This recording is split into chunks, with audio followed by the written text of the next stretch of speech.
Hi, this is Eric, and I'm here to give some guidance, hopefully some helpful guidance on how to use Zoom for meetings and specifically for nonviolent communication practice groups and meetings. That, although this is targeted for that, it could be used for anyone using Zoom online. So the first thing you need to do if you're using Zoom is to actually download it. You download it to your phone, iOS or Android, there's an app, and also for your PC, there's an app. So download those. Once you've logged in and created your password, this is assuming that you're a participant, you want to be able to log in early. Whoever scheduled it for you should have sent a link. You're going to click on that link. It should bring you to your login. You'll log in. And you want to generally log in 5 to 15 minutes ahead of time. The reason is you want to make sure that your system is working, that your camera is working, that your audio is working, that your video is working, those kinds of things. And generally, I recommend that Zoom coordinators show up 15 minutes early or 30 minutes early and just open up the room so people can start to meet and to connect and have some bonding time or schmooze. As Jim Mansky says, it's a good idea to schmooze before any activity, especially for an NVC activity. Now, there's some general guidance here. You want to mute when you're not talking. Any kind of fabric brushing up against the microphone, any movement will be picked up and it will disrupt. Everybody will hear that. So it's very sensitive. The system's very sensitive, so always mute. And the request is don't be offended if someone mutes you. Um, in order to mute on your PC, you're going to hover your cursor over it, and then there should be a little microphone in the lower left. You're going to click on that. It'll put a slash through that microphone, then you'll be muted. Of course, there's other ways to do that on a PC. On a phone, it's the same thing. You tap the screen in the lower left, you can mute. And of course, on your phone, you can do a physical mute as well. Something that you want to know also, if you are on your phone and you've dialed in, if you dial in, which is different than tapping on the link, if you dialed in using your phone connection, then you're going to use *6 to mute and unmute. Now, something to keep in mind is that video calls actually have up to a 2-second audio delay on Zoom, which means that you might say something. It might actually take 2 seconds for anybody else to hear it, and then for them to react could take a little bit longer because they have to react. So just be patient. You want to then be using the raise hand function on your phone or on your PC. On your PC, to raise your hand, you're going to click on Participants. I think this is true on your phone as well. You tap the screen, look for participants, and then you tap on raise hand. Now, sometimes under that participant thing, either there'll be another option. You might have to click more and then raise hand. It's one of those two things. So you raise your hand, then the host will lower the hand after you've gotten the attention.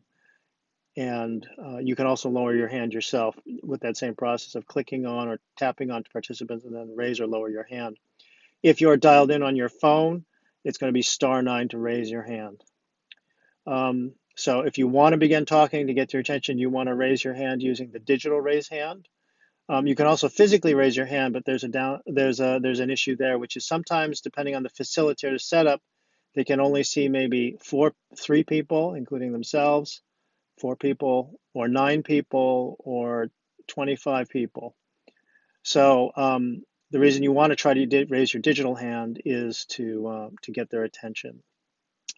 Hopefully the facilitator will call on you, and for those of you, the NVC facilitators that are tracking,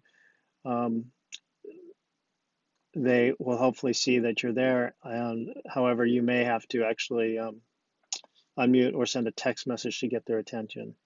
Now, if you are having, so for the best audio quality, you actually want to dial in most of the time, which means not to use your computer or phone, what Zoom calls internet audio. You can do it if you've got a pretty solid connection. It should be fine.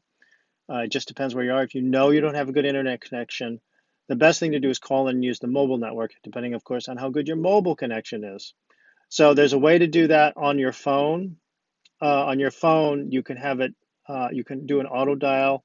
You can choose to dial it out. You'll tap on a phone number, and then you'll have to probably tap on it again, and then your phone will automatically dial you in and identify you as that caller, and it will associate your Zoom app, what you see on the Zoom app, with the phone call, and it's an actual phone call, so it will consume minutes on your plan.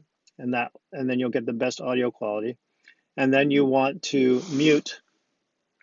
Um, uh, you'll want to mute your line, either double mute it by muting on Zoom and muting your regular phone line as you would as if you were talking to someone else.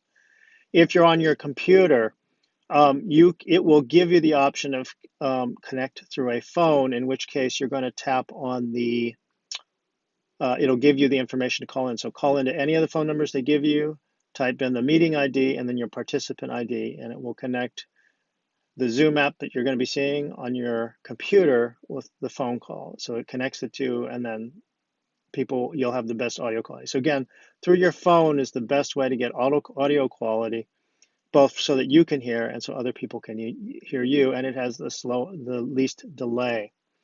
Now, if you do have problems with choppy video or choppy audio, you want to stop your video. If you're on a computer, you want to draw your finger from left to right. That will send you to a screen that has a big circle on it, and then it will turn off your video and it will turn off your microphone, and you'll have to hold on to the screen in order to talk. So it'll be like a press to talk that's on your phone. On your computer, you can simply turn off your video. If you turn off your video, all the bandwidth will then be used for your audio, and usually that helps for your information to get out into the world.